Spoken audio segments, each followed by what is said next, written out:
Professeur Raoult, est-ce qu'on se trompe de guerre sanitaire avec les masques et le confinement? On va en parler tout de suite. Est-ce que ce sont les nouvelles lignes Maginot?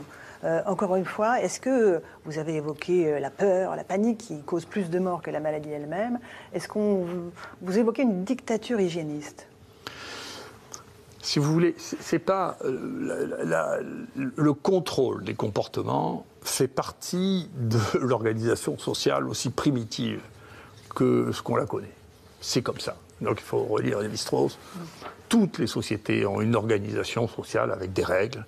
Parmi ces règles, les règles hygiéno-diététiques, c'est la Bible, font partie de qu'est-ce qu'on mange pas. On sait très bien pourquoi il ne fallait pas manger de porc. C'est parce que le porc mal cuit donne des maladies dont on reconnaît tout de suite le lien de causalité avec le porc. Donc c'est un animal dangereux à manger cru en particulier. Pourquoi il faut manger cuit et pas cru? Quels sont les aliments défendus parce qu'ils sont possiblement empoisonnés ou parce qu'ils sont... Et donc tout ça, tout le code alimentaire, le code de la pureté, vous voyez, l'islam, eh bien, il faut faire 5 fois les ablutions par jour pour être propre, vous voyez.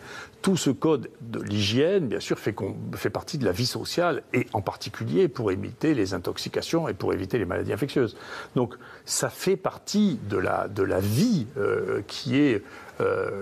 qu'on enseigne aux petits et qu'on enseigne aux enfants, il fait partie de notre société. C'est différent d'une société à l'autre, mais ces mesures d'hygiène, alors elles ont été intégrées dans un corpus religieux jusqu'aux époques religieuses, c'est-à-dire pour l'Occident jusqu'au XIXe siècle.